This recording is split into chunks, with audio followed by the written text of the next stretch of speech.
So, hello and welcome to the Gaggle, when we challenge and, if necessary, destroy media narratives. With me today, of course, is co-founder of the Gaggle, Peter Lavelle. And so, Peter, this is an inaugural edition of the Gaggle live stream. So, when neither of us is exactly at the height of technological sophistication, but we managed to get at least this far. How far further we get is up to others to decide. But anyway, welcome, Peter. I guess people want to know. I mean, I'm living here in Hungary, kind of a little bit in the periphery, and so when people want to know about Viktor Orban, that's all they ask. What do you think of Viktor Orban? But you're living in the belly of the beast, and I guess people want to know something about, well, what's it like? You've been there now, since this war started, 2.5 years. How has it been? Well, I've been here for 26 years. Yes, right. But since the start,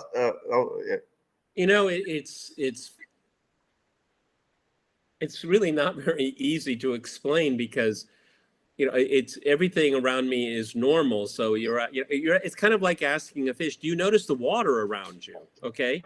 And so all I can say is maybe some of the things that have changed over the last 2 years or so. And to be honest, not much at all.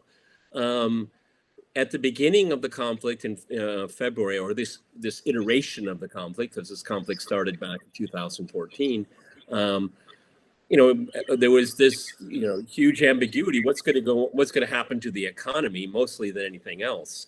And I had been telling people for months, going back to December of 2021, there's going to be a war.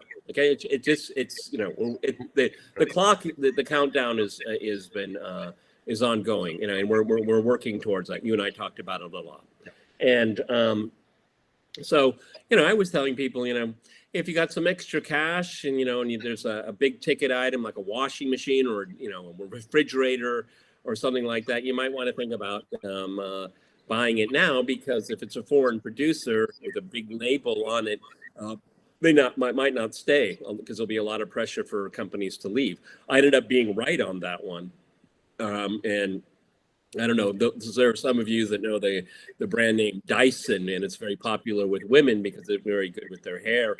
They also make heaters and air conditioners. One is sitting right next to me right now, and I call it a member of the family because I really like Dyson, and it's wonderful all year round. Actually filters the air as well. But I was right on the big thing, but I was wrong on the small things. When the currency went out of control, I went on a shopping spree, which I wish I hadn't done that now, because it stabilized down. So a lot of things like that, dealing with the economy. A lot of KFC is gone, which was okay with me. Okay, Burger King primarily is gone. A lot of these companies have different franchise. It's owned by the mother corporation, or they have franchises. So that's kind of a mixed bag. McDonald's is gone, but relabeled. It's exactly the same food, but it's just under new ownership. IKEA, that one hurts because IKEA is good for families, okay? Because it's inexpensive and it's basic quality. But everybody's adjusted. Everybody's adjusted. And these things are almost completely forgotten now, because remarkably, and this is something that surprised me, is these companies that left these niches, Russian companies, Turkish companies, Chinese companies, Indian companies, they filled the void like that, George, like, wow, fast. Right. So, I've said to people that if you're not a consumer of general news, if you don't watch the news tonight, you don't even know the country is sanctioned. Right. So let me just then raise something very unpleasant that I read today, and I don't know how, what to make of it, and whether it may just be just something unpleasant that you read, but something called the Clooney Foundation. Now, the Clooney Foundation is run by George and Amal Clooney. and they have something called the Docket Project. I'd never heard of it. But apparently what this Docket Project is in the business of doing is monitoring journalists in Russia, including journalists who work for RT and for Sputnik, and snitching them out to the International Criminal Court. I mean, that seems to be the project. I mean, on the grounds that because they say mean things about Ukraine, they're somehow enabling genocide. That's my understanding of what they're doing. Now, obviously, some big money and resources are being put into this project. It seems disgustingly creepy. I mean, generally, snitching people out is a contemptible, despicable thing, but it's what happens today in this so-called disinformation. Well, are the Clooney's snitching out the white helmets in Syria? No. Oh, They okay. just yes, Okay. yes, All right. yes. I did. So they have a peculiar moral compass. You're telling me. Yes, yeah. But I think so what they're doing is they're going through all the, what is RT saying, Sputnik, and then they're saying, hey, they say these things about Ukraine, and they say that there are Nazis in Ukraine. Well, they're dehumanizing Ukraine and therefore enabling genocide. Isn't that something the ICC should be looking into? Now, I don't know whether this is going to succeed, but wherever there's money, there's going to be at least some momentum in this project. I can just tell to the Clooney's, I'm not going to humanize Nazis. Sorry, okay? No apologies from me. Right. No, right. I mean, this is just pernicious. This is just another a means to control the narrative, to shut people down, impose certain narratives. I mean, water off the back of a duck, okay? I mean, this is a lack of sophistication. Obviously, they want to shut down everything they disagree with. Well, sorry, that's not the way it works, because you have fame and wealth. Well, doesn't mean you control the truth. Sorry. So I find these people basically pathetic. I would much rather, instead of dealing with people like that, I would much rather come across someone that disagrees with me but has their set of facts, and we could go at it and we can have a civilized discussion. Okay, but see, they're against civility. Yep. They're against civility. Right, and a person we've talked about a great deal, and we will continue talking about the great deal, is Ursula von der Leyen. Now, Ursula von der Leyen has come up with a new concept. I don't know if you come across this, called pre-bunking. So we know about debunking. That's that practice that, the journalists, fact checkers claim, so-and-so has said this, it has been debunked. And then you follow the link, then it turns out, no one debunked anything. But apparently she wants to go beyond debunking, and she wants to do a little bit of pre-bunking. Pre-bunking, to the extent that I understand it, is basically what Americans used to call prior restraint. A clear violation of the First Amendment. I want to see if I can show this and see if people can hear it. If they can't, then that'll be that. Let me just play her.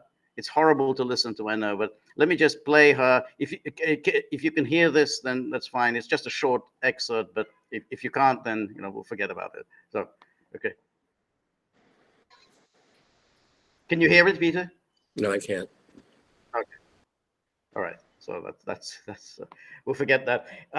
The point about what she's doing here. I don't really need to hear her, because when I you don't need to hear. Well, when I visualize her, I see her in an SS uniform. That's how I see her, carrying a riding crop. That's right. That's exactly it. Because there's something.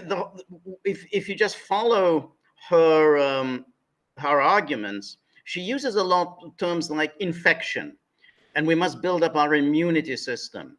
She's very big on that. And again, we know where that comes from. Yeah, exactly. Whenever Germans start talking about infections, and so this infection of fake information, and then we build up our immunity. Yeah. She's a truly chilling person. But this concept of pre-bunking, in other words, that the EU will basically close down all sorts of sites and everything, not after you find something offensive, which is bad enough as it is, which is what they did COVID and Russia in disinformation and so on. Now they're just going to close things down before anything bad. So you're saying information hygiene, George? Exactly, information hygiene. That's exactly it. She's very big on hygiene, and so really, what's really interesting? Not her thoughts on these things. Nothing she says is of interest whatsoever.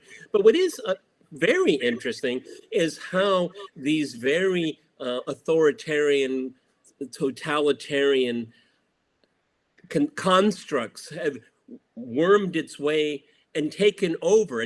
We have a transmigration of the liberal idiom. Okay, but you would have thought that this would be antithetical to liberalism, but now it is part and parcel, and maybe it's a genetic code of liberalism now, and I call it liberal fascism. Okay. Well, it really is, and so the extraordinary thing is that by doing this, you are automatically admitting you have lost the information war, which is quite an amazing thing. I mean, you control all the global means of information, all the big information agencies, all the big social media, the BBC, New York Times, CNN, everything is under your control, and you've lost. I mean, I think that's an amazing admission, and so therefore they have to go to the next step, is simply cutting off everybody. So all this social media, just small people with a George, platforms that have to close down. They got to this point the old-fashioned way. They all did it to themselves. This is a self-owned, ratioed themselves. I mean, it's the Borrellization of the Western narrative. Okay, George and I suggest our viewers go back and look at some of our. I think George puts Borrell into the titles because Borrell is just the gift that keeps on giving. I mean, in all fairness, some of the things he had to say, he said about Gaza recently, I agree with, and I'm glad he's come around. But does he have any kind of power? It's obviously he doesn't. Okay, but this thing with. Ursula von der Leyen, it's very much part of his garden metaphor, isn't it? Okay. Right. And they don't want the garden to be infested, okay, right. with vermin and things like that. We've heard all of this before, okay? Yes. And you know what, George? June 6th is coming up, and with the invasion of Normandy, all that was taken away, it was destroyed. But they're going to have, at least I understand, is that Zelensky is going to be invited to Normandy. Well, think about that, everyone. Thinking, what does that really mean? Here's a guy that is illegally in power. He has no legal legitimacy, and all of the mealy-mouthed words. This is martial law. No, read the Ukrainian constitution. Applies to parliament. It does not apply to the president. Okay. But of course, the Undertaker Blinken will never tell you that, and they're scribes. Okay, but just think about Mr. Zelensky being there. He was able to maintain power after being elected, but his power only extended as far as these neo-Nazi battalions and individuals. Very well known to the European Union, known to the U.S. State Department, and MI6 and CIA and all the rest, that he would never have been able to stay in power like he is without that kind of scourge around him. So let's put it into context. The Soviet Union lost 27 million people, destroying the scourge of fascism in Europe. And I say not just Nazism, all fascism in Eastern Europe as well, which of course is conveniently whitewashed now, okay? But you go take a deep dive in any Eastern European country virtually, except for maybe Czechoslovakia, okay? And you're gonna find some really odious stuff. That's all wiped away. But all that insidious ideology, it will be represented in the name of Zelensky. Okay, what an insult to the 27 million people that died. And who liberated the death camps? The Red Army did. You're absolutely right, Peter. And this is something that we talked about at great length last week. And I think it's something that One of our best podcasts. Exactly. It bears repeating. Why it is that the West has now placed front and center June the 6th, 1944, as the central event of World War II. Because, of course, you can limit it entirely to the Western contribution to World War II. And by limiting it entirely to what the West was doing, you can then segue seamlessly into new Western college, because whom are we defining ourselves in opposition to? Well, Russia. And this is said explicitly by Ursula von der Leyen, says this again and again. This poison, this infection that she's trying to defend Europe from, it is coming from Russia. Well, George, what we're getting to, this is where we're going. This is the trajectory. George and I have been observing it for a very long time because we're history fanatics, okay, particularly of modern European history. So, nominally speaking, why was there the invasion in Normandy in June 1944? Because the Soviets had been demanding a second front for 2 years. And the Western Allies had been putting it off. By the time it finally happened, the outcome, maybe not at the moment, but I think it was pretty obvious if we look at the correspondence of the decision makers in Eisenhower. The Soviets were there was a juggernaut going right to Berlin, okay? The second front was there because of the Soviet effort. But now, where are we going to go? Now we're going to jump into the deep end, everybody. I hope you have your life raft on, okay? No, there was the invasion of Europe on June 6, 1944, to stop the Russians. We're getting there, George. We're getting there. No question. That's exactly what the thrust is. Why they've forgotten everything else, and why, and we talked about this at length, why is it that Russia has been disinvited? Because remember, they didn't do this during the Cold War. I mean, there was no love lost between the West and the Soviet Union, but the Soviet Union would still attend any commemorations of World War II. They basically removed Russia completely from as the victor, and have now placed Russia as the enemy, and that somehow the West must now resist Russia, and that it's the continuation of the same war. And when Ursula von der Leyen, she's going to be speaking on June the 6th, and she'll be saying, yeah, this is what we were fighting for in World War II, and we are continuing to fight. And so, it's seamless, and you forget. Yeah, just a minute. Weren't you on the other side, or your parents and grandparents weren't they on the other side? No. We're all on the same side, fighting the Asiatic hordes who want to overwhelm us. There was that famous, well, I guess infamous book, Hitler's Willing Executioners, which you and I could do a separate podcast. Very interesting book for the wrong reasons. But if you want to use the phrase Hitler's Willing Executioners, pretty high on the list outside of Germany are the Ukrainians. Okay, right. Very high on the list.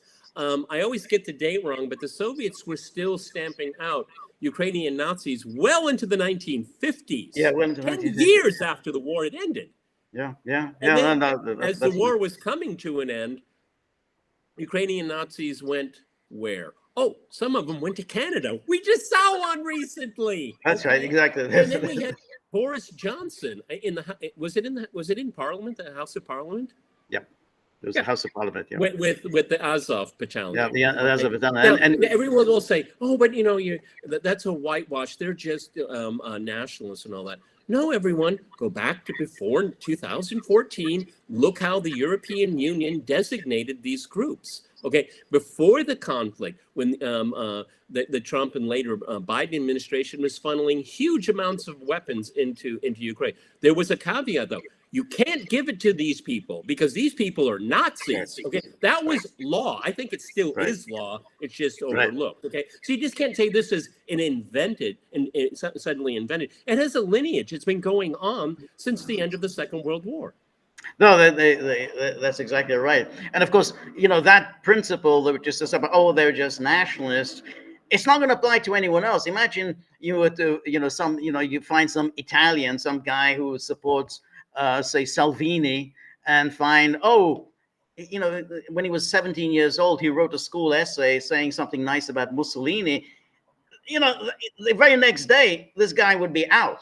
And even if you say, well, I did it when I was 17 years old, well, that's not, boom, you're out. So this whole idea, oh, we've got to perfectly understand. But they have the SS insignia, the Wolfsengel insignia, right there, right in front of it. That was Boris Johnson was waving this around. And that's nothing. You know, well, I mean, if you had just recently, you had the Undertaker Blinken in Kiev meeting his counterpart, apparently in a pizzeria, and this is easily found. Go to the U.S. State Department. Maybe they deleted it now because they're so embarrassed. But there's Nazi regalia, and so the Undertaker Blinken goes to Israel and says, "I come here as a Jew." He goes to Kiev and he sits at a table with a mural behind him that glorifies Nazis. Right. You're not a Jew anymore, huh? Right. Yeah. These, you know, they never pursue any consistency in any of these things. They're not so opportunistic. They're not very bright, George. No, but I think it's more like, you know, United States is so opportunistic in the way it picks its alliances that it really doesn't care. I mean, you know, like they both. Oh, when it's all about authoritarianism versus. Yeah, then they can make it all about never authoritarianism. About that. It has never been about that. That's right. The only people that mouth those ridiculous words are inside the Beltway and their scribes in the media. Everyone, it's just completely. It's complete null and void when it comes to reality. Well, what about Saudi Arabia? I mean, which side on the ledger are they? No, they don't. But it was also, and I remember, you know, back in the 90s when the war in Yugoslavia broke out. Suddenly, the United States is on the side of the fascists in Croatia. These are people who are basically whitewashing the Ustashes. Boom! Hey, you're always talking about the Holocaust, saying, you know, you're the one. These people, you know, who was so brutal that even the Nazis were a bit shocked by how horrific the Ustasha were. Suddenly, these are your allies. You know, Alija Izetbegovic, the Muslim president of Bosnia, who had been imprisoned after the war for having worked for the Nazis. He's your hero. These are it's so lacking any kind of principle. So I come here as a Jew, which itself was in fact an outrageous statement, because he said he should come. I come here as a Secretary of State of the United States, a representative of the U.S. government, and therefore I want good relations among all states in the Middle East. I'm not here as a Jew and therefore a partisan of one state. But of course and then of course, as you say, he goes off to Kiev and boom, hey, I'm hanging out with Nazis. I mean, it's not so much a part of the. Well, I mean, also, if you think of that, visualize that picture of them sitting there having a pizza. This is at the same time where Kiev's fortune in the battlefield are quite grim. Okay, but I mean, I think we all common sense would dictate is that we're gonna let you start firing deep into Russia. Okay, and I just wonder if the Ukrainian foreign minister, if he has any brains at all, would stop and think, okay, but how does that help my country, Ukraine? No, but that's right. Then you just get this empty track that the Undertaker is. And going back to Zelensky, I mean, it's 2019. He runs on a platform of reconciliation with Russia, reconciliation in the Donbass. That was he won overwhelmingly. Yep. Swept aside Poroshenko and the war policies that Poroshenko had been pursuing. But of course, we always know that there's no way in the world that the West was just going to allow him. After all that the West had invested in Ukraine, they wouldn't just sort of sit back and allow reconciliation to take place. Because at that stage, 2014, it was always on. No, 2019 when he was elected, it was always on to reintegrate. Within Ukraine. I mean, that was still the plan. See, the timeline. And George and I have talked about this at great length. Within, I was going to say months, but it was probably weeks. Hunter Biden is on the board of Burisma after the coup in February of 2014. That's a storied scandal, and there's much more we can learn about it. Okay, remember the first Trump impeachment? When they were asking, about what's with Burisma and all that, and I just thought, yeah, we all know that, but what else you guys have been up to, and what were they up to? And this is something that is really missed, obviously in the media, but even in the podcast world is obviously missed. It's from 2014 all the way up to February 22. You had the garrison, you had the militarization of Eastern Ukraine right up to the Donbass, where it was probably the most intense militarization in Europe since the Second World War. This is not reported. You can read in the New York Times, Washington Post, and the Wall Street Journal in December of 2021 about the arms shipments that are being sent to Ukraine. Okay, and we're talking about big money, big amounts of military hardware being sent to Ukraine. And a lot of people, they have this kind of odd view of the conflict. George and I have gone over this terrain a lot over the last 2 years. Is that, if Russia is so threatening, why hasn't still liberated the Donbass? Well, the Donbass was intensely fortified, by the Americans, by NATO, and the contractors that did it for NATO made a mint out of doing it, and they want to keep that going on. That's part of the grift right here, and so when that's part of the story that is neglected so much. And I think that when you see what this transformation of what happened from 2014 all the way up to February 2022, it's massive, and it's just barely brushed over. Yeah, that's exactly right. And I think one should say that Europe, which is now rushing headlong into war in Ukraine, and the one person who seems to understand and seems to be on the same wavelength as you and I are is Viktor Orban. So he held this peace rally on Saturday. Tens of thousands attended, and he emphasized the point that we've just been talking about, which is we can't have once again a European continent mobilized against Russia, and that we Hungarians are just not going to do that again. We did it in World War I. We lost 2/3 of our country as a result. Did it in World War II. We got the communists for 40 years as a result. We're not going to do it a third time. And he made this explicit. So this is basically we're being pushed into yet another war, a third war against Russia. Within just over 100 years, and that I think is so important. Because all these Ursula von der Leyen's and Annalena Baerbock, they talk values, democracy, blah, blah, blah. So no, this is the same thing. This is a war against Russia. You're pushing us in a war against Russia. We're not going to be a part of it. Well, I think we just made reference to a podcast we made last week, which I think is one of the best ones we've ever made. Let's put this all into context in reference to what Viktor Orban had to say, because he's absolutely right. But we need to kind of zoom out real far. And I'm going over ground that we covered, but I think it's important to repeat, is that when you think about the geopolitical context of the conflict against I was going to say NATO's, but it's the West, the collective West against Russia. Russia is the only large landmass and population that has never been colonized by the West. Right. They tried it. Napoleon tried it.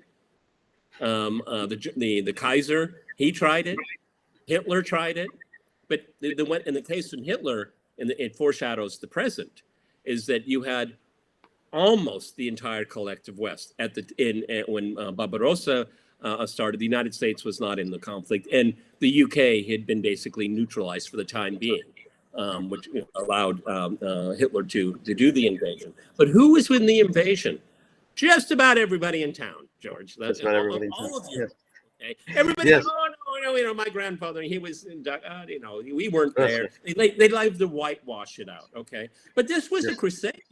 There are a lot of people that's right, that willingly said, this is the future. The Nazis are the future. Fascism is the future, okay? Right, and they willingly went along with it. Well, I mean, they paid a high price for it. But see, Yes. this is a repeat. But the difference is, George, now you have the United States, North America, in Yeah. with this coalition That's right. against Russia, and this is something that has been attempted time and again. It hasn't worked. I'm rest assured that it's not going to work. But Viktor Orban's actually right. Hungary is a small country, a small population. They're forcibly corralled into a conflict with Russia. It's happening all over again. Right, no, it is exactly right. Anyway, let's take a look at some of the comments. We've got a lot of comments here, so they're on obviously different subjects. Yeah, so, I was looking at the comments. I was wondering if I should look at it. Or, this is our we did an intro, so let's look at some of the comments. So, a good friend Cynthia says, "Isn't framing someone for a crime oftentimes a bigger crime than the crime itself?" Yes.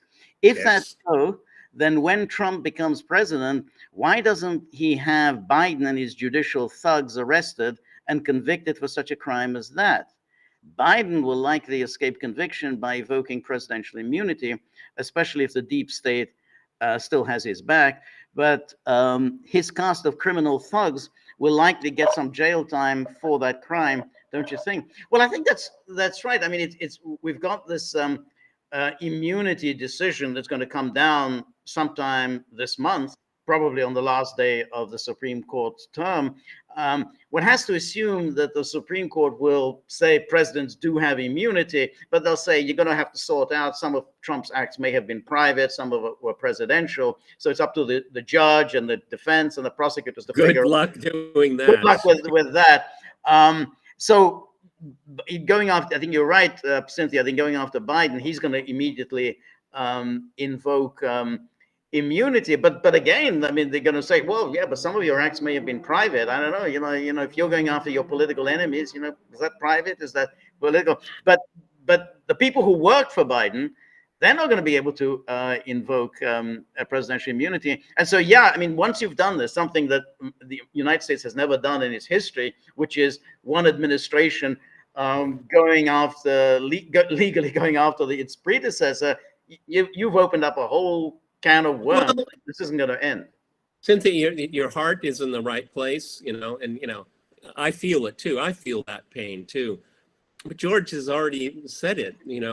Is this what high politics in the United States is going to be about for the rest of our lives? Is constantly payback, payback, payback?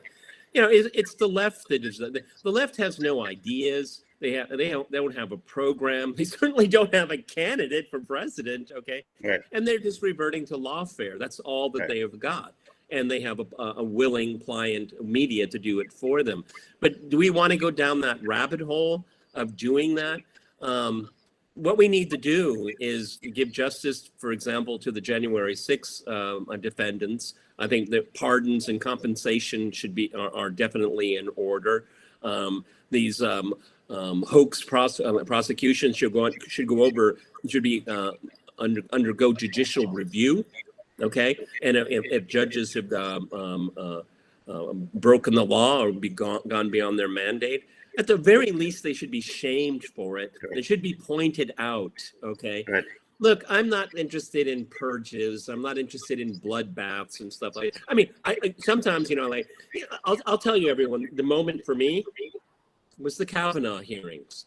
That broke me. I was broken after that. I mean, here's a guy that went 6 FBI investigations. I mean, if there was something in his background, they would have found out. Okay. Right. So, this whole lawfare thing destroys the law. Okay. And it destroys. I mean, everyone watching, if the FBI knocks on your door, are you going to open it? I'm not. Right. Right. Yeah. That wasn't the case when George and I were coming up. No,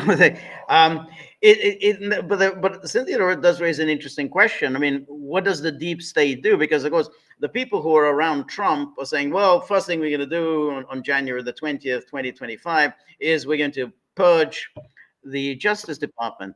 But I don't know how doable that is. I mean, you can certainly fire a lot of people, but you have a lot of career civil servants. Yeah, you can get rid of all the political appointees, so all the U.S. attorneys, they can all be fired.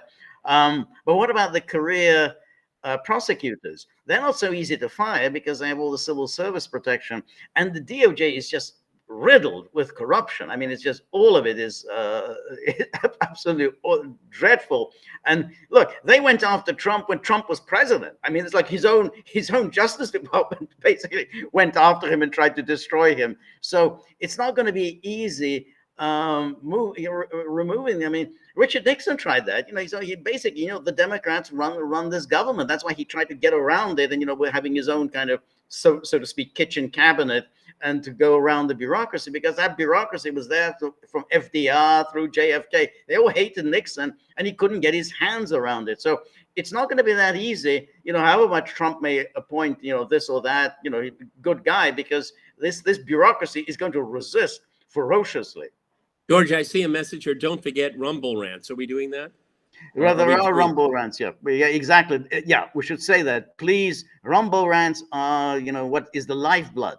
With the lifeblood of what we do. We need. Look, excuse my naivete. This is the first time I've done this with George. But George and I talk for so many hours a week, but we've never done it live like we're doing. Exactly. But Rumble rants are important because Buddy and Apple, as it is, look at Apple were basically appalled by my abysmal performance. So if you can't put something in the Rumble rants, I'm out of here.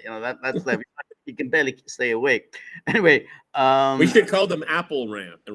Apple rants. That's a good one. And then Cynthia says, then again, even if Trump were to become president, the deep state might prevent him from throwing the book at Biden and the judicial thugs. And since the thuggery is what the deep state does best, they'll probably put a gun to Trump's head and threaten to kill him if he tries to take any criminal action against Biden and the cast of judicial thugs. Well, I mean, you have to say, there's a long tradition of assassinations in U.S. history, so that's a serious consideration. Yeah, but this shows the emptiness of what's called American democracy. Okay, what are we talking about here? We're talking about the executive branch, which there's only one person that is elected in the executive branch, the president. Everybody, right. Nobody else in the executive branch is elected. Well, vice president. Okay, but but if we're so divorced from civil service to the people's will, then we're all in a really bad place, and I don't know how to fix it. I really don't. Yeah, no, that's exactly right. It is extremely difficult, and in particular, when that civil service aligns itself with the media that have suddenly become champions of the FBI and the CIA, and somehow they believe every single nonsensical claim. And weren't we supposed to be skeptical? Then wasn't that the whole point of the lesson of Iraq? Oh, we're not going to take at face value anything the CIA tells us until the next time when we're going to believe everything they tell us. So we're given media and given a lot of these slimy politicians, again, who align themselves with that bureaucracy. It's very hard. It really is very hard. There's only one office in the country that is nationally elected. I mean, everyone else is, just the state, your district, but except for the president. The president is, nationally elected, and he's the one who seems to have the greatest difficulty to exercise the responsibilities of his office. Yeah, well, I mean, George and I are unabashful fans of Richard Nixon. Okay, you could throw all the darts you want. We're ready for it. Okay, but he uniquely understood how powerful the bureaucracy was, and they won. Okay, he took them on, and he won. That's it, and they won. They won, exactly. They won. Anyway, some other comments. Tracy Wilkinson says you won't miss the fast food, and that's for you. I mean, that's for going back to your comments about the fast food disappearance. Lethal criminal. Well, just for people to know, there are no GMOs. It's illegal to have GMOs in Russia. That's why the food is so much healthier. So much healthier. It tastes a little bit different if you move here. Milk tastes a bit different. Eggs taste a bit different because they have no GMOs. Okay, and you get used to it. I've forgotten what it used to taste like in America. But the food here is, for the most part, much healthier for you. Okay, there is fast food here. Okay, don't get me wrong. They have their own versions of it, which is not very particularly healthy. It doesn't have GMOs. Right. I remember that. Remember that ad from the 90s. The Pizza Hut ad with Gorbachev. I remember Gorbachev he's in the Pizza Hut, and everybody is expressing their disgust with Gorbachev until they taste the Pizza Hut and they think, well, maybe things weren't that bad. But all the things they'd said about Gorbachev up until then, I think they're all absolutely spot on. Well, this was for the boomers. Does anybody remember the Wendy's commercial about Russian fashion? Does anybody remember that? So what they had is they had these really big babushka, which means grandmother, and these wearing they're all big women, and so they would have like evening wear, and she'd come out in like rags, and she'd be holding a flashlight or something like that, and then they would have summer wear with the same woman wearing a huge bathing suit with a beach ball and stuff like that. And it was just, this stereotype of Russia. I don't even remember what the punchline was of that commercial, but I do remember that was the image that they have of Russia. I'll tell you, many people over the years, and a lot of these people I'm thinking of right now, all of you know of, have come to Russia. And that's one of the first things they notice is that you folks here in Russia are a lot healthier than we are, okay, and a lot more attractive as well. Yeah. Right. I remember one guy, we had him on the Gaggle. I took him out to a restaurant and had a hard time eating his food because he was looking around. It was funny. No name was mentioned. No name was mentioned. No. Yeah. So Lethal Criminal says, yo guys, my two favorite podcasters. Thank you so much, Lethal. And James, just made it. My first ever live stream. Great to see Peter. Good. Yeah, that's nice. Mike Peterson, once you read something, you can't unread it. True enough. And then Aussie Wynett says, fast food has become too expensive here in the US. Yeah, heard about that.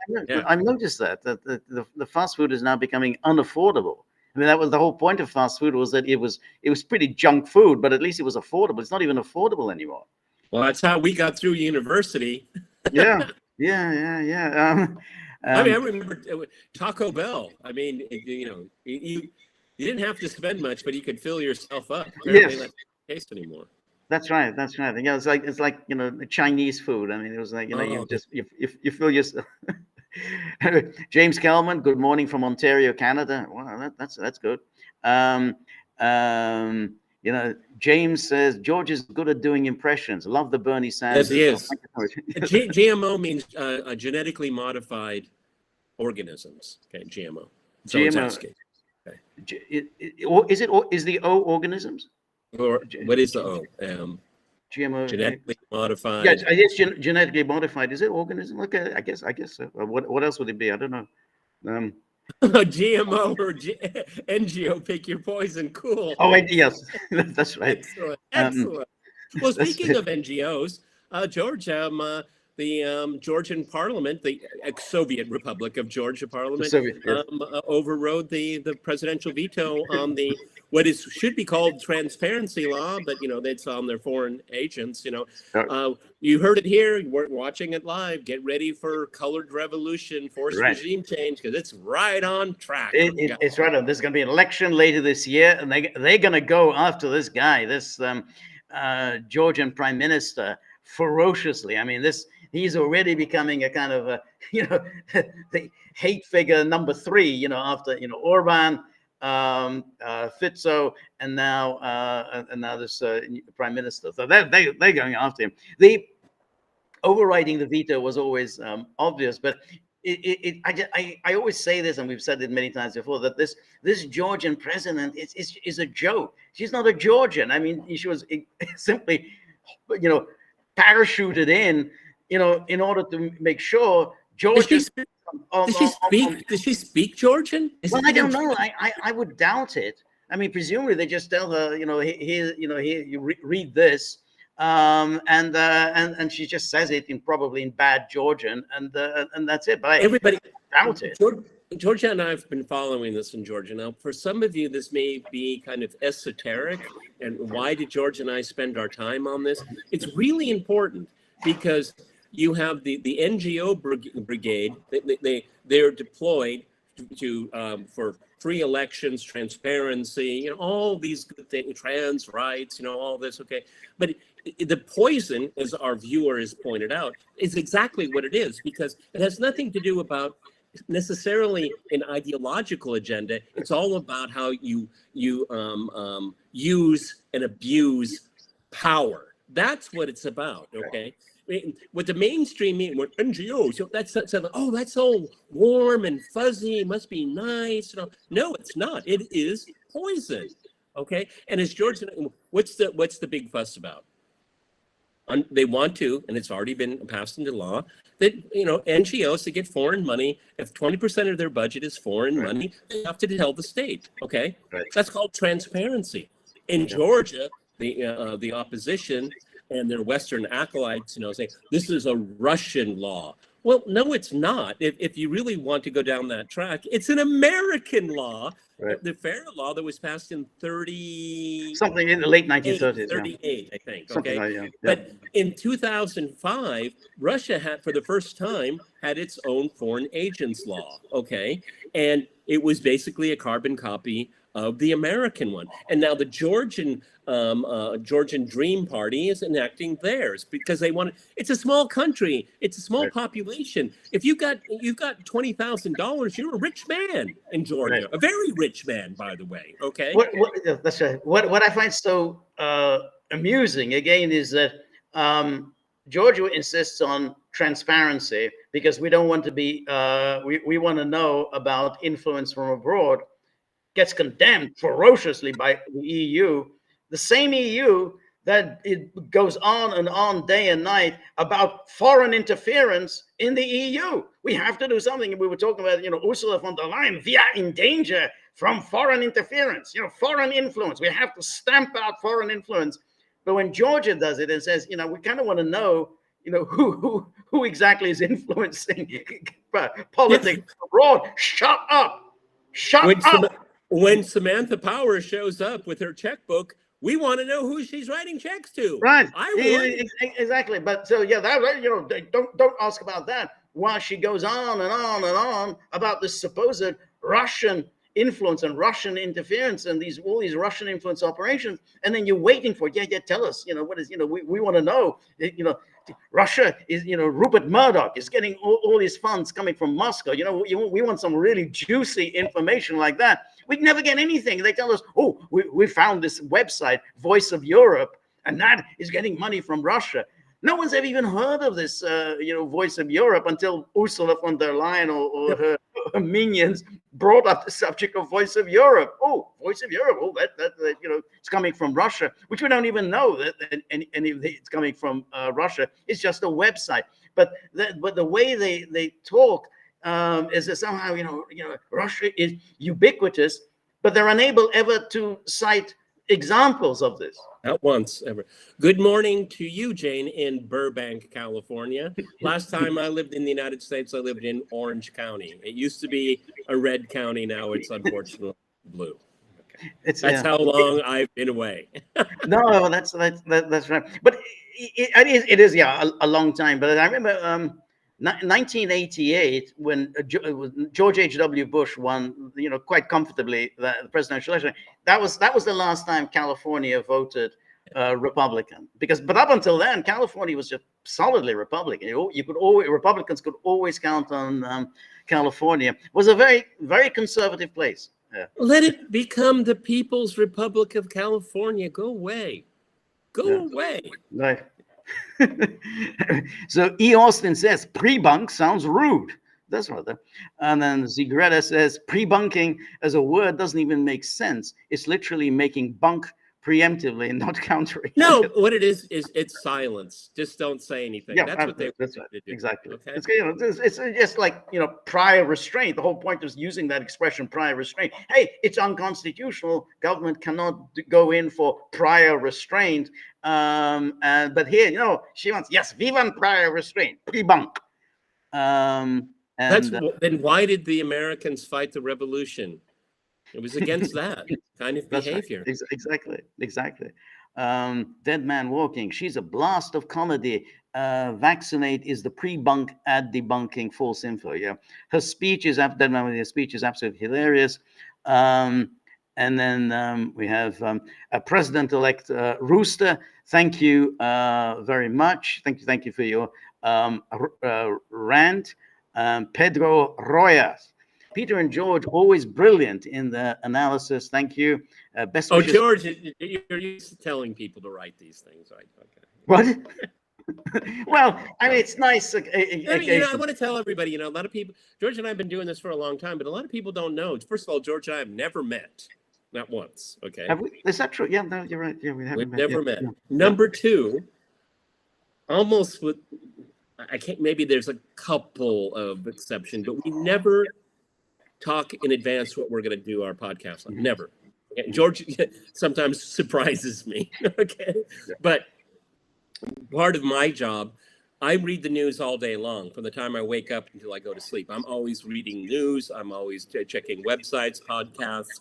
And so almost always I'm prepared to, if George is going to pitch something to me, I can catch it. Okay. We never pre-plan our conversations at all. Our podcasts are never pre-planned. Yeah, that's right. That's exactly right. And then Dead Man Walking. Every time I hear van der Leyen, I automatically lift my arm in the Hitler salute. I have no idea why this happens. No idea. No.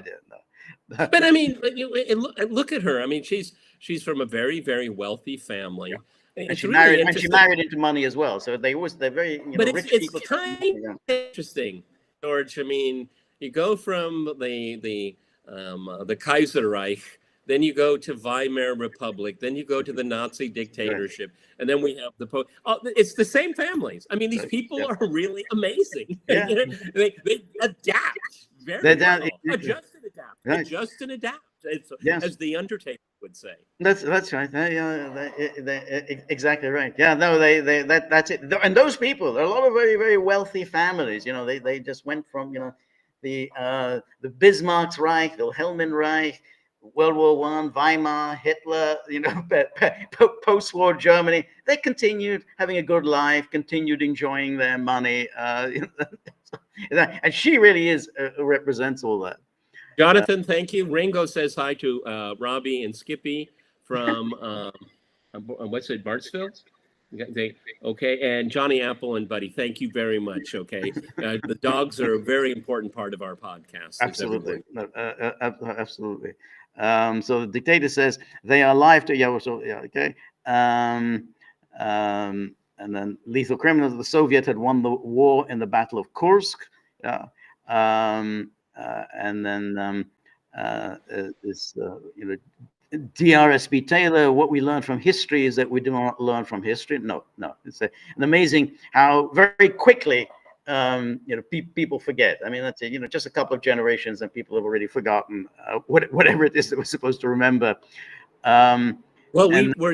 George and I were brought up to fear nuclear war, but yeah. Where is that fear right now? No, it's astounding to me. Yep, exactly. I mean, it's one of the themes that George and I are constantly making reference to, and I'm tired. I'm sorry if I sound like a broken record, but if you're not worried about that, then just turn off the lights. Okay, it's really astounding. Exactly, and what's so striking about that is people are worrying about make-believe stuff like climate change. They're worried about, oh my God, climate change. We're all going to melt. It's going to. There's absolutely no evidence for any of that. But they worry about fantasies and say, hey, you got a possibility of nuclear war. That's not a fantasy. That's something that's real. You're moving step by step to that. No, they pay no attention to any of that. instead of complete, fantasies. Ooh, it's a very hot day today. It must be that we're soon going to fry, or Well, I remember I had flooded. I wouldn't say debate, but a discussion with a climate person, and Peter, the Arctic polar cap is melting, and I said, yeah. She said, maybe in 10 years it'll be completely free of ice, and I said, wow. I said, so when's the last time that happened? She said, well, I don't know, and I said, that's the point. Nobody knows. Maybe it goes through 5,000-year cycles. I don't know. Okay. Right. Right. I'm not denying that the weather is changing. Yeah, the weather is changing. Is that climate change? You have to be careful of your terminology. Right, exactly, and then again, nothing ever stays the same. And are you sure it's a bad thing? Because generally, warmer weather usually is a good thing, because really human civilization has thrived since the weather got warmer, since we ended the ice age. That was the signal for the development of commerce, cities, travel, everything. The technology, all that developed once those thousands and thousands of years of the ice age came to an end. Anyway, Dead Man Walking, Peter, OSS CIA operation Aerodynamic was still active 1947, 2024. I don't know, maybe that's reference to Ukraine. Anyway, Ukraine has been a project for a very long time. Very long time. Right, exactly. David Kay says they should put out a sequel to the book Boys from Brazil, Boys from Kiev. Okay, that's it. And then Ossie Weiner says Janet Yellen ruins the U.S. economy as a Zionist. I don't know what that means, but anyway. Well, she's not even an economist. Okay. She's not an economist. Yeah. So Johnny Cage says, what would Russia look like today without 11.3 billion from the U.S. During World War II? Well, I don't know. I mean, I would think that go. It's even before all of this rampant Russophobia. It's been debated to what degree Lend-Lease helped the Soviet war effort. It's debated. But there's a very interesting story that was given to me over I think it was like 15 years ago, is that, believe it or not, there's a collective memory in Russia of tins of Spam. And I grew up on Spam. I love Spam. Spam with mayonnaise and on bread was great lunch for me when I was a kid, okay? But that was part of the Lend-Lease. It was food.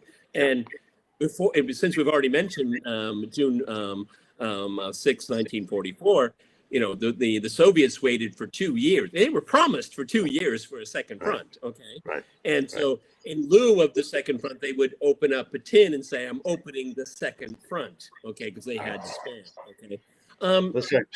It certainly, it helps, okay? It's counterfactual. We can never really make that kind of decision that, the Soviets would have fallen without Lend-Lease. They were allies. The United States and the Soviet Union were allies, and Great Britain are the big three. And they had a noble cause, destroy fascism in Europe. Okay, so I'm glad they did it. But was it a tipping point one way or another? We can never really know that. We can't really tell, and then, ultimately it was the fantastic Soviet arms production that they were able to just churn out these all that tanks and artillery and hardware that turned the tide in the war. I mean, that basically you had to win those battles. That's the only way you can win. You can, money comes in handy, loans come in handy, but you have to win the battles. You have to, and those were massive battles, the biggest battles in world history, and that's really what turned the tide in the war. So Lend-Lease helped, but you can't. It's very hard to say, well, but for Lend-Lease, the outcome would have been different. George, up until unfortunately. 2022 is a benchmark year because of the current conflict in Ukraine. But you know, everyone, I've been here for 26 years, and I've never felt any anti-Americanism towards me personally. There are people, the older generation don't like foreigners because they remember the propaganda that all foreigners were spies and stuff like that. But in total, my goodness, I've been so well received. People are overwhelmingly friendly. I was in a government office getting some paperwork done. I was treated so nicely with respect and kind. Would you like something to drink? Would you like some coffee? Would you like some water? You know, this is a bureaucrat, okay? And, you know, obviously I'm surrounded by Russians, and it really pains them. They know, they look how Russians and Russia is so demonized in the West. And, you know, and you know, these are not people that are history kooks like George and I, but, you know, we were friends, weren't we? We beat the Nazis together. And every single Victory Day parade, acknowledgement is always made to the Western powers. And even you'll have British, American, Canadian veterans as invited guests because they know the elites won't come. Okay, but they'll the flotillas going to Murmansk. Okay, those soldiers and sailors were some of the bravest people in the war because your chances of being killed were really high. I mean, really high, particularly for like a certain 6 months or so. I mean, it was really treacherous. Okay, and they invited them to come here as private citizens. Okay, because it was a joint effort. Okay. And that's one of the things that's really painful for me living here is that, you know, my country of birth demonizes these people that fought for everybody's freedom. Yeah, no, exactly right. But what is, I think, really creepy is you have these figures like Timothy Garton Ash, who have made quite a career in recent years of advocating for the sending of weapons into Ukraine because somehow Ukraine paid a heavier price in World War II than Russia did. You know, you have no idea how he's making this calculation, but the very idea that somehow, you know, the West has some sort of an obligation to kill Russians, and that somehow that's how you continue the fight of World War II by killing Russians who basically won that war. I mean, they they won that war. They did the heavy lifting, and Timothy Garton Ash, who collects prizes, and he's at this institution, at that institution, and he's advocating the killing of Russians as to be in the spirit of World War II. I just find it so disgusting and so truly creepy. Well, it's one of the huge problems, you know, and something that I really had a great pleasure discussing with George, because a lot of people are not prepared to have the same discussion. But we had all thought that there was a consensus about the end of the Second World War was all about the Soviets and the Western Allies, and that came to a culmination in what was called the Helsinki process and the advent of the OSCE. But apparently, George, we were wrong, okay? Because not only is people like Timothy Garton Ash casting doubt on what the end of the Second World War was all about, which I find to be intellectually shameful, to be honest. But that dovetails into even a greater problem is what does the end of the Cold War mean? You know, and that is something that is a burning topic, even though it's never top of mind in discussions. But so much of the acrimony that we are experiencing thrown upon us is a fundamental disagreement on what the end of the Cold War meant. Now, George and I have taken the position, and I'd be more than happy to debate it with others, is that the Soviet Union opted out of it. It was no longer a conflict that it was willing to participate in. It was the West that said, no, it can be over, but you lost, and there are implications for losing, and that's the dilemma we're in right now. Right. No, that's exactly right. They do say this is, you know, we won that Cold War, and we need the prize money, the spoils of victory, and you have to admit that you lost, and therefore your future is as our subordinate, as someone who will do what we tell you to do. Like Germany, like Japan. Yeah. So like when George Soros, I think he wrote this essay around about 1993, he said, yeah, this is the way things are going to be in the world. We're going to use Russians and East Europeans as cannon fodder. We're going to have, Western domination of the world, and we'll use this as cannon fodder. We're not going to have Britons or Americans or Frenchmen dying in wars. No, we're going to have, Russians. So you got to realize your role in this pecking order. And this was really the problem, because Russia just wasn't prepared to accept this role in the pecking order.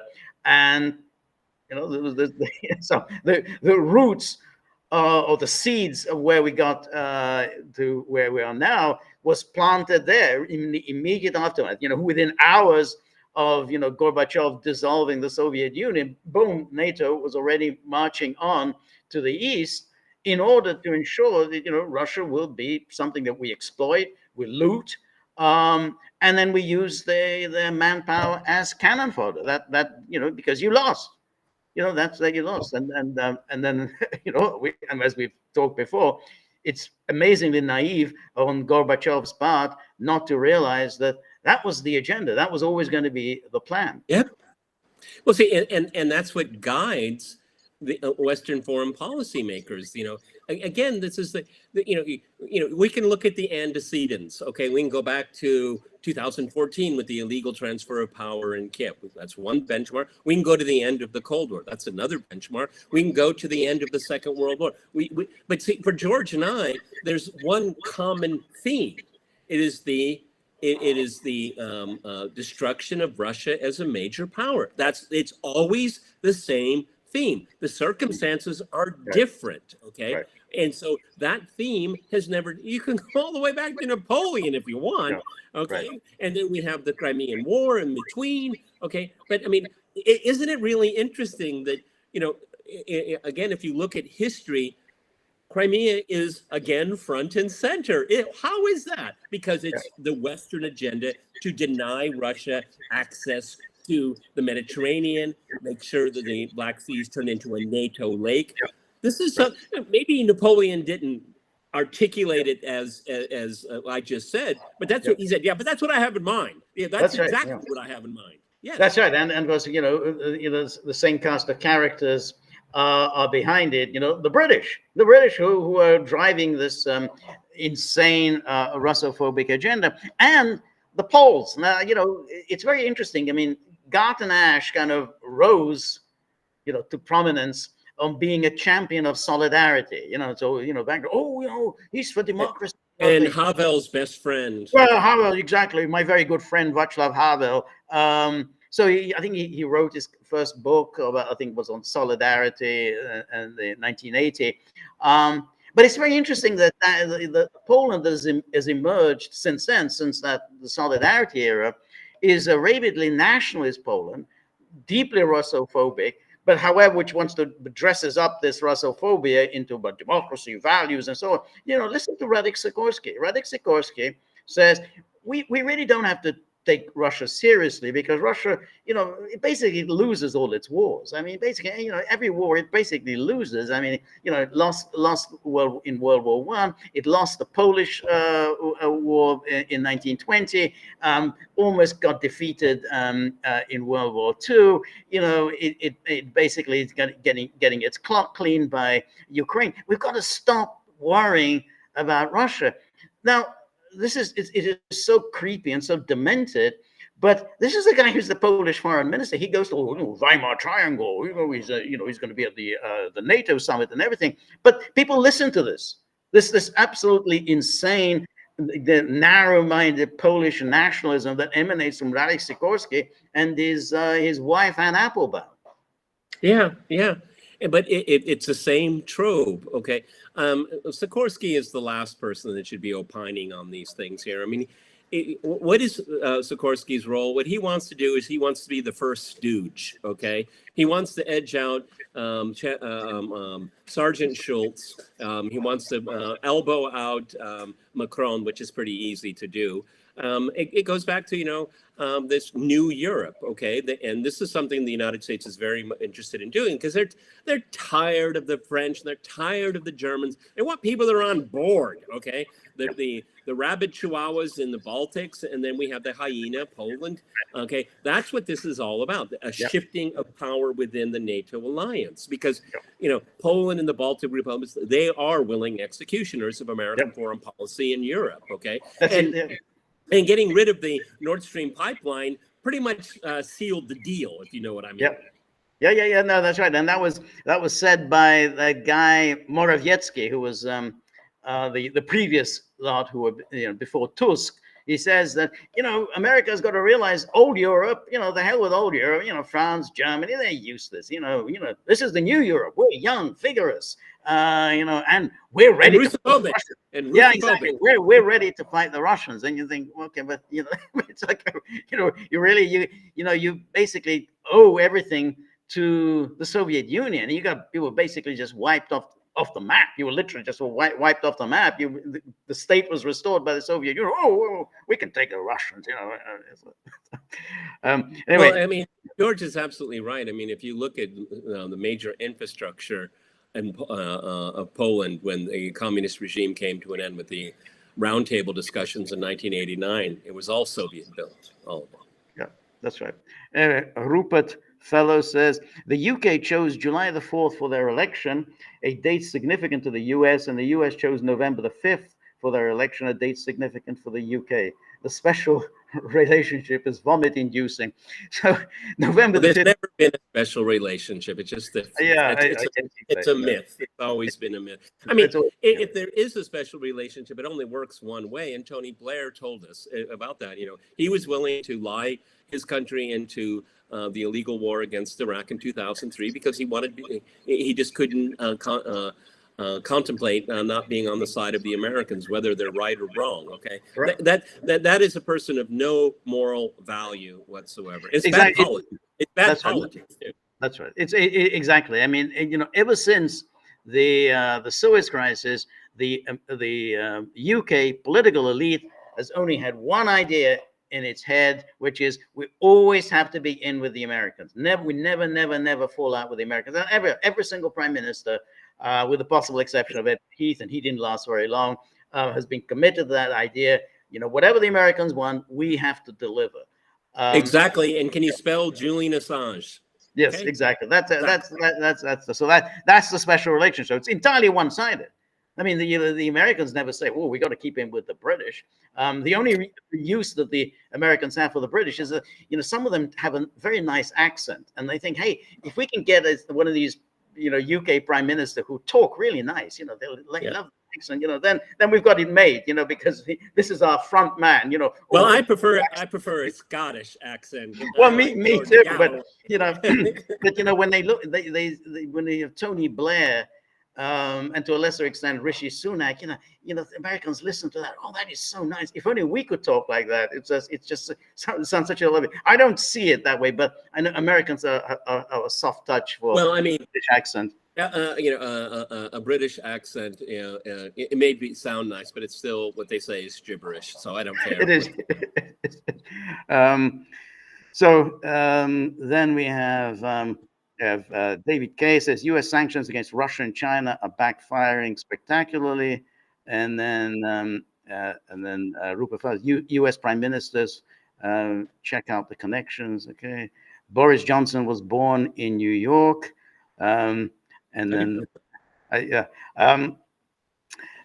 it's an interesting question though whether if I think as we seem to be heading towards war. And we have Keir Starmer as prime minister. Would Keir Starmer bring back Boris Johnson? Because Johnson has a certain charisma. I mean, Keir Starmer is really challenged in terms of charisma. He's a really dreary. I mean, even Rishi Sunak is a thrilling personality. Well, he has the charisma. Want to bring back Boris Johnson into a coalition government. He has the charisma of a cardboard box. Yes. Yeah. Yes, absolutely. I think Tony Blair wants to come back. Yeah, Okay. Tony Blair. Yeah, I mean, yeah. all of like a bad flu, you can't kick it. Okay. But again, this says so much about Western elites. We not only are they mediocre, they return to retreads. Yeah. I mean, this is really extraordinary. All right, everybody, here's a thought test for everyone. What would happen if you took the prime minister of Estonia and put that person, replace that person, make that person the prime minister of France, and put the French prime minister in Rome? Would you notice? No. Would you notice? No. I mean, it'd be fascinating. You could take the president of Lithuania and make him president of the United States. Would you notice? No one would notice. No. Maybe you wouldn't be able to pronounce the name. That's all. No. Landesbergus. That's exactly right. It's just a question of who's more appealing on the photogenic. Yeah, exactly. Kaja Kallas, the Estonian prime minister. Oh, well, she's nice, and then bring her in. And as for who the French prime minister is, I bet you have a pub quiz. I mean, how many people in a pub quiz would get it right? What's the name of the French prime minister? You know why I don't know, George? Because it doesn't matter. Exactly. That's exactly it. There's nothing. Yeah, absolutely. And then so we have Rupert Fellows. He says, could George please try to educate Owen Jones on the Yugoslavia war and the fake genocide claims? Owen Jones was born in 1984. Yeah, I mean, it's very hard. I mean, the dogma on Yugoslavia is so set that it's even Chris Hedges, I have to say. Oh, Chris, yeah, but he was terrible. I mean, he was terrible when he was working for the New York Times in Yugoslavia. He's been awful, forever. And he's still talking about it. Even now, he still talks about Milosevic. Very proud of him, actually. Yeah. And then so we have the inflation. Coach says, careful, gents. That little chihuahua is stealing the show. That happens, we're not supposed to have dogs, because they do steal the show. Apple.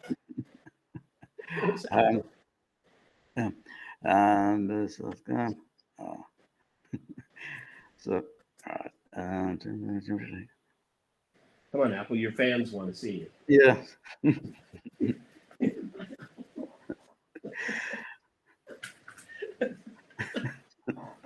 He's faster than I am. So Theresa Mason says, if Russia can come back from 80 years of communism, then there's hope for America. Well, maybe. We'll have to see. I mean, it's kind of bleak in America. Well, let me say something about that, because I think it's really important. Unfortunately, the way the West has abused history and historical knowledge is that in Russia, history is linear. Okay, there was communism here. Yep, it was. And there was Tsarist rule, under the Romanovs for like 300 years. Some good parts, some bad parts. The older generation living right now have a lot of really good memories of communist Russia. Of course they do. That's their child. That's when they married and had children and had a career. Yeah, there's a lot of things I remember that weren't so good. Okay, right. And that's why you can go down and I suggest everyone come to Moscow at one point in time, because you can go down these streets and you see, oh, that's the Tsarist period. That's the 1920s, Art Deco, beautiful, really nice. And then you have Stalin buildings, and huge, and they're ornate and all that. And then Khrushchev, he made a lot of shitty buildings, okay, that should have never been built. Right, and then you have post-communist Russia with these skyscrapers, heartless skyscrapers with glass and steel, okay? But when I look at that architecture, I look at the linear history of Russia, okay? Right. And they learn from their they learn from their mistakes. Unlike the West will not learn, okay? Right. Russia is not an expansionist power. It's actually a status quo power. Right. It just wants to keep what it has. Right. And does it want more real estate? The biggest country in the world, covering 12 time zones. Right. They need more land. Remember, George, we were talking about what was going on in Africa. The Russians are taking the gold. Like, what do they need gold for? They're the biggest gold producer in the world. Right.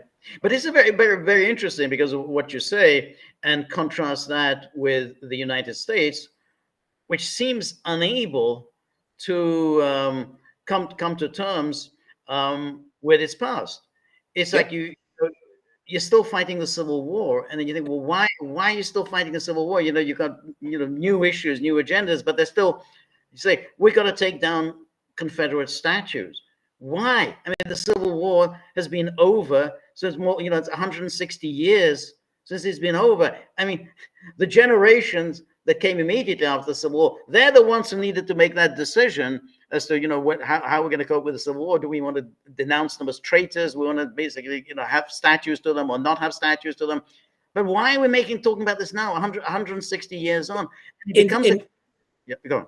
In fact, George, it by the 1920s, circa 20s, early 30s, there was a consensus in America of what the Civil War was about.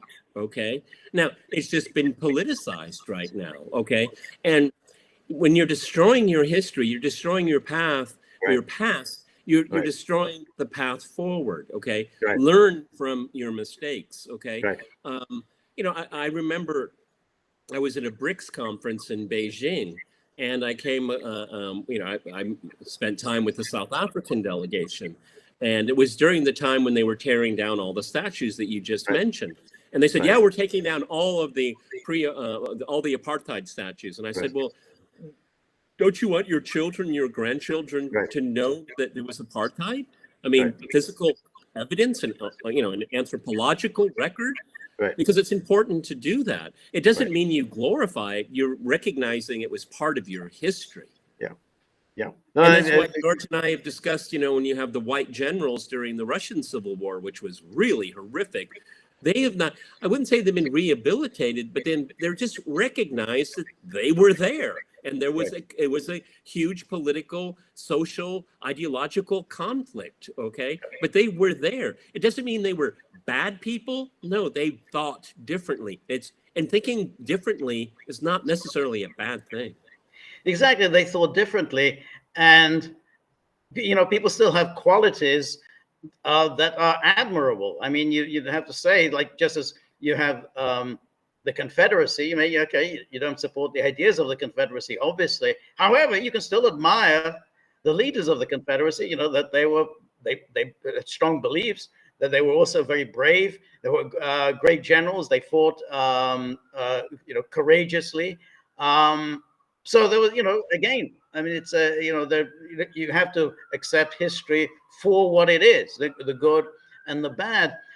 You can't just simply start sorting out, well, we're going to eliminate and fight over things that are gone. You can't fight about the past. The past is the past. It's gone. It's not there. But so refighting something makes absolutely no sense. But what I find troubling, just to address that question about the United States, is that Trump, again, whatever you can say about him, we know what he is. He's been a colorful figure for many years. Nonetheless, he in 2020, when he made his speech July the 4th before Mount Rushmore, he gave one of his best speeches ever, and it was a celebration of American history, of what has made America great. And I thought, well, he's won the election with this speech, because he's now telling Americans, well, we have much to be proud of in this, building on all of our great traditions of, winning wars, putting a man on the moon, space program, our great universities and everything. And the Americans didn't go for it. I mean, we can talk about the outcome in November, but either way, it was very close with somebody who was against someone manifestly unfit for that job. And you have to think, the America of today is just not, it's not the America it was in the 1960s. That was a very different America. And it's just telling them, giving them an inspiring speech to embrace their history and embrace who they are. It's not working anymore. Yeah, but the people that, it's the elites that we have. Yeah. I mean, our elections are always just a circus, I mean, Trump is a convicted felon. Well, I'm not the first that said it, but I can guarantee you all, you're going to hear it 100 million times between now and November. But that doesn't mean anything to me at all. This is a way never to talk about the issues, never to talk about the conditioning of work, the condition of working people, the intensely unfair tax system, how you have selective justice. All of these issues will never be talked about because you're talking about the evil orange man. That's not politics. That's demagoguery. And if the more we have of this, the more the what was left of the American democracy will be just gone. Okay. Yeah. That's exactly right. So then we have, it says somebody, Athena says, Peter, I love your show, Crosstalk. And of course the Gaggle. So, thank you so much, Athena. Biteback says, Biden wants violence to break out once Trump is jailed so he can call martial law. I mean, I think there's a lot of provocations that are going on. And then Rupert Fellows, Trump's recent trial was like the Stalinist show trial. I mean, soon we're going to be talking like Stalinist show trial were like American trials. So anyway, because she's a live stream. Oh God, yes. Okay, it's a lot of comments here. So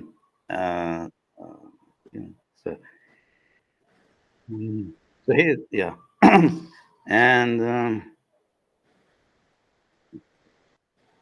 Iron Candy says, weekend at Burma is a new doctrine for revolution. Weekend at Ukraine, weekend at Georgia, and always. I don't know. I just see this comment. It just made me chuckle. According to NATO, dinosaurs still roam.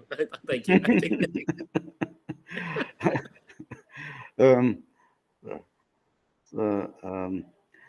Chef Sidney says Sunak will simply use his green card and take his family out of the UK.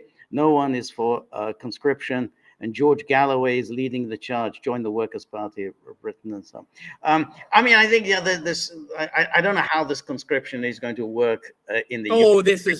He's on the way out. He can say whatever he wants. Nobody cares. I don't know anybody from the UK or know people from the UK who wants to be drafted into the military right now. I don't think I have a stadium right across from me, brand new, 2018 for the FIFA football match. I don't think you can get a Starbucks full of people that want to volunteer. No, sir. Then Antibus Blue says, George, you're living in Hungary. Are you ever asked about your great uncle Tibor Samueli regarding his record as the Deputy People's Commissar of War and People's Commissar of Public Education? Well, sadly, not anymore. I mean, it's obviously a part of Hungarian history, and he was much reviled, but I think unfairly. But since he was kind of in charge of the terror during that short-lived Hungarian Soviet Republic. But when I lived here as a child, then of course he was front and center of many people's minds because there were many people alive who were alive then and who just remembered him with terror. And my father had the same name. He was Tibor, and my father just enjoyed the frisson he got when he introduced himself, and he would say, I am Tibor Samueli, and then just watch people, people just come back and, what? He's still alive? He's come back? He loved doing that. And, but George, if I can ask you, you knew that was a possibility when you moved to Budapest, right? Right. Yeah, I did. But it's now a long time ago, and I think that it just doesn't resonate anymore because I mean that was the first attempt to impose communism in Hungary. But what's interesting is, and here, I mean, Fidesz, Orban's political party, is rabidly anti-communist, absolutely anti-communist, and they actually do talk about the 1919 Soviet Republic, and they hate, and when they attack Brussels and they attack the left, They say, yeah, they are exactly the same people as Tibor Samueli and Bela Kun. They're the same people. Their ancestors did all this to us, in 1919, and they're still among us. George Soros and others.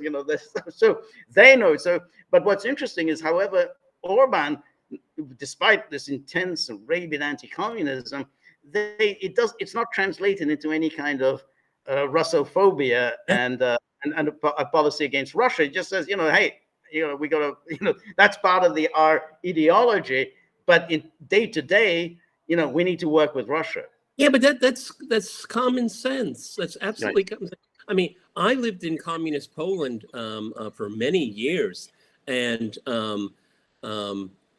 I was very anti-Soviet. I was very anti-communist. I was pretty well known back at the university in California for that, which people thought I was some, rabid reactionary because, when I was taking classes at Berkeley, people were wearing Mao caps. Okay, and so, but I was a student of Martin Malia, and Martin Malia was considered also this kind of rabid anti-communist, but they didn't understand he loved Russia. He was his rabid anti-communism was because of his love of Russia. Right. Yeah. That's exactly right. And that's what's so interesting is that when you read the Western media, and when they write about Viktor Orban, they will say, well, Putin's best friend in Europe, Orban, who's, of course, extremely pro-Russian and pro-Putin. And apparently he has forgotten about 1956. He has forgotten about 1849. No, he hasn't forgotten about any of those things. It's just like, hey, I'm prime minister in 2024. And there's very little point in talking about what happened in 1956. Or 1849. But somehow, he's being, the Western media. No, you've got to keep talking about, 1956. And no, that was then. And then, you have to, address things today. And Hungary has not desecrated any of the wartime memorials. They're all there, all intact. Our gratitude to the liberating Red Army. They're all there. In Freedom Square. All of that. The tribute to the Red Army. Nothing has been taken down. Very different from the other East European states.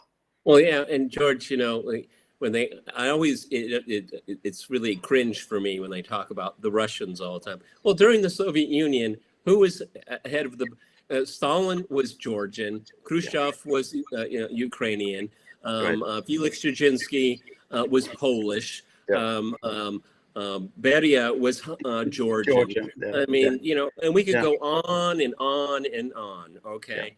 I think even Gorbachev was technically born in the Ukrainian Soviet Socialist Republic. Right. Okay. Yeah. That's right. Russia is just it's turned into this kind of meme. It has no meaning. Okay, it's just something bad, obviously. Yeah. No, that's exactly right. But no one ever pays attention. It's just like in Yugoslavia, and they say, oh, it was dominated by the Serbs. Oh, yeah, right. So the guy who ran Yugoslavia since World War II all those years was Tito, who was a Croatian. But it's all ruled by the Serbs.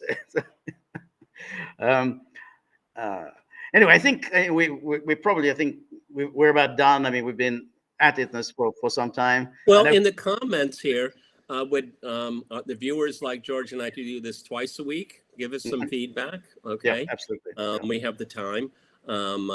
And if you could, it would be really helpful if you could send questions in advance. It'd be easier for us to get to them. That's a great idea. Instead of George looking like this all the time. Okay, yes, exactly. Yeah, but the reason why I'm saying it is that I'm up for it. I'd love to do it. We always have a good conversation, and questions really spicing things up.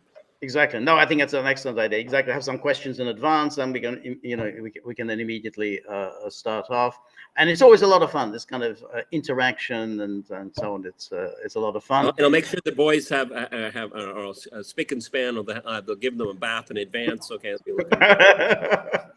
I don't know whether they appreciate that, but I think gagglers do. So anyway, Peter, thank you very much. Thank you. Gagglers and others who have joined us. Thank you. It was a great fun, and we're gonna do this now on a regular basis. So Remember, if you like the Gaggle, please like, share, and subscribe. See you soon. Bye-bye.